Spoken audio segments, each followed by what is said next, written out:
Imagine being told you have the right to travel, but the very act of actually using that right could cost you the life you've built. It sounds paradoxical, doesn't it? Yet this very tension, it lies right at the heart of our deep dive today. We're exploring the rights of non-permanent residents in Hong Kong. Right. And to kind of get our heads around this, we need to look at the basic law, specifically Article 24.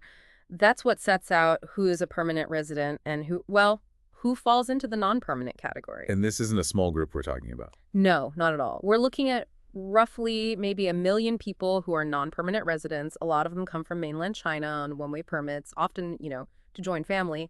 They need 7 years of what's called continuous ordinary residence to become permanent. 7 years. So that basically means living there legally, working or studying, making it their main base. Exactly. Their life has to be centered there, but it's not just them. The non-permanent category also covers lots of professionals from all over the world, people working in finance, trade, international business, Hong Kong's key sectors. Okay, so a really significant part of the population living there, working, contributing, but they don't have that full right of abode.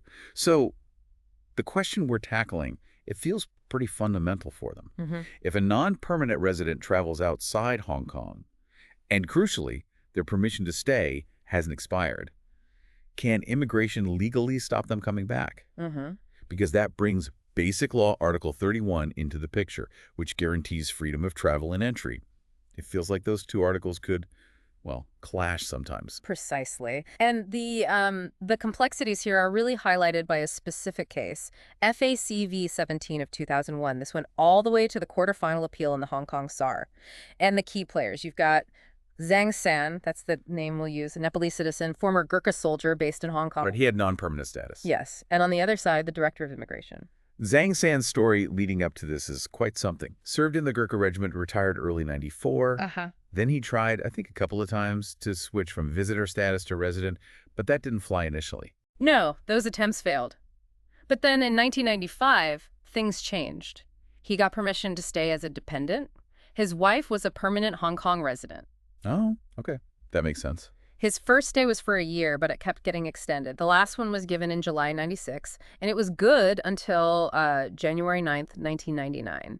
So from June 95 onwards, he was properly living in Hong Kong. And building a life, sounds like. Running businesses. Yeah, 2 of them, an employment agency and a construction firm. So he's established, contributing. Right.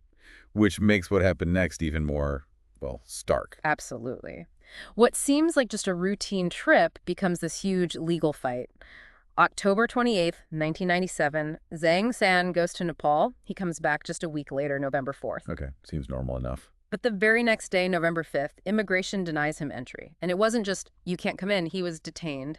Then he was prosecuted. They accused him of giving false info about his birth date when he'd arrived earlier, back in 92 and 94. Well, but hang on, there was a twist there, wasn't there?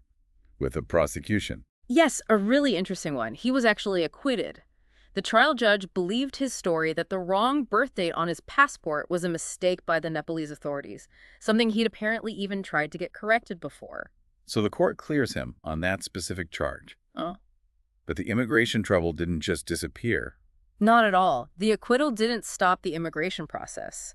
December 10th, 1998, so about a year later, a deportation order comes down, citing Section 19(1)B of the Immigration Ordinance. And he fought that? He did. Appealed to the Immigration Tribunal, but lost that appeal. So his next step was judicial review, challenging both the original refusal of entry back in 97 and now the deportation order. You can imagine the stress, sort of fighting on multiple fronts just to stay in the place he'd made his home. Absolutely. And what was the government actually saying at this point? Why refuse entry? Why deport him? Did the reasons change? That's a really key point. Initially, it seemed connected to those alleged false declarations about his birth date. But later on, other things came up, reasons that hadn't been mentioned before. They started raising questions about his character, suggesting he was involved in sort of dubious activities as an immigration consultant. So the goalposts seemed to shift a bit during the legal fight. It certainly looks that way from the outside. It shows how complicated these things can get. And the lower courts were split too. Court of First Instance, May 2000, they dismissed his application, said no, the government was within its rights. Okay. But then, June 2001, the Court of Appeal looked at it and said, hang on. They allowed his appeal. They found his rights under Basic Law, Article 31 had been infringed, the right to travel and enter. So conflicting rulings in the lower courts. Yeah. That really sets the stage for the final word from the highest court, the Court of Final Appeal. What did they decide? Well, the final outcome was that the Court of Final Appeal dismissed the Director of Immigration's appeal. They sided with Zhang San. Okay. And the reasoning, what was the core legal point that swayed them? The absolute core was how Basic Law Article 31 applies to non-permanent residents who have, valid, unexpired permission to be in Hong Kong. The court was very clear. For these people, the right to come back after traveling is, it's part of that freedom of travel and entry guaranteed by the Constitution. So leaving shouldn't automatically cancel your right to return if your visa is still good? Exactly. They looked at Section 1110 of the Immigration Ordinance. That's the bit that says permission to stay expires when you leave Hong Kong.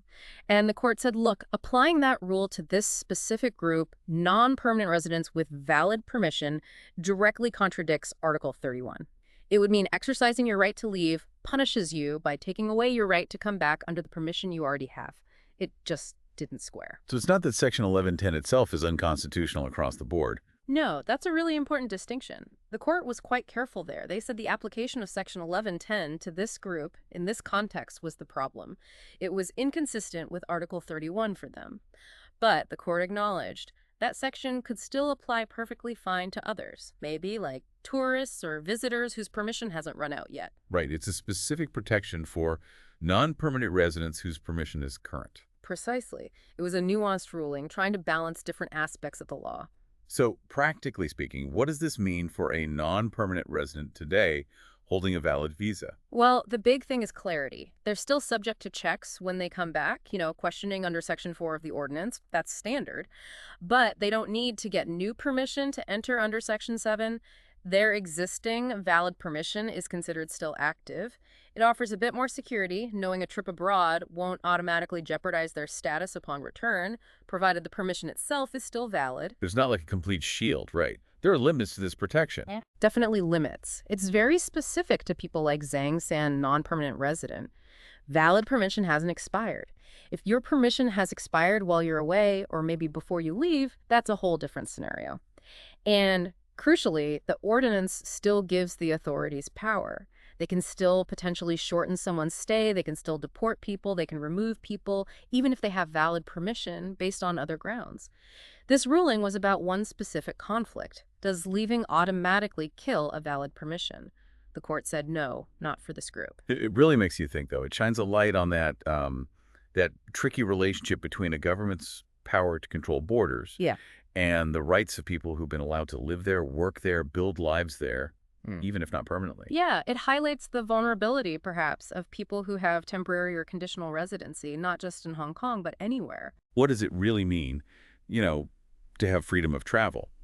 If using that freedom could somehow lead to you being barred from your home, this case really underlines that delicate balance, doesn't it, between state sovereignty and the basic rights of individuals who, for all intents and purposes, call a place home, even without permanent status. Exactly. It forces us to look beyond just the legal text and consider the human impact, the reality for people living under these rules. A really powerful point to reflect on. Thanks for breaking down such a complex case for us. My pleasure. It's an important one. And thank you for joining us on this deep dive. We hope it gives you something to think about.